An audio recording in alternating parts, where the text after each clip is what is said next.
Stockholm, Sweden, June 12, 1972. Mrs. Indira Gandhi, Prime Minister of India, arrived today to address the first United Nations Conference on the Human Environment.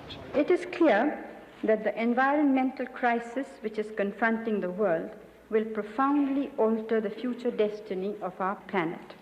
You would think that global awareness of the planet's predicament half a century ago would have corrected our trajectory towards a climate catastrophe.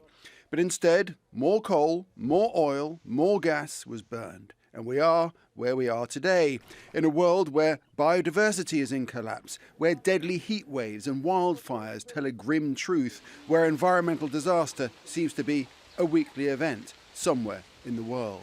The importance of this moment is, well, 50 years ago, those reports set out very, very clearly what needed to be done, and it hasn't been done. And of course, we now find ourselves pretty much on the edge of catastrophe, whether we're talking about waste, pollution, climate, growing inequality, poverty. The Stockholm Declaration did presage the age of the environmental conference, with successes like the Paris Agreement in 2015.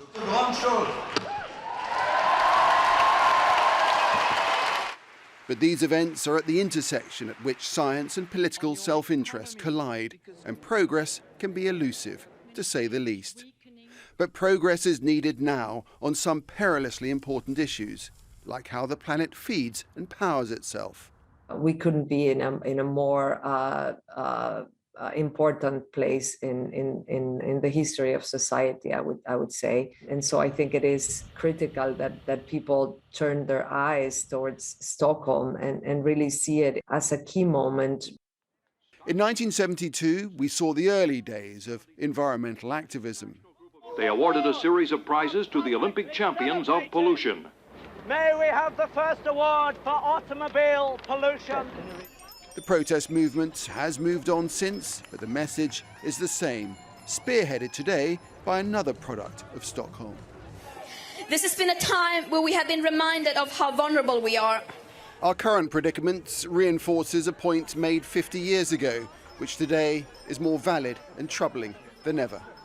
No one amongst us, whatever our status, strength or circumstance, can remain unaffected. There have been certain victories, like mending the hole in the ozone layer or eradicating the production of leaded fuel. But those gathered in Stockholm 50 years on now confront perhaps the ultimate challenge to bring us back from the brink of a climate emergency. Nick Clark, Al Jazeera.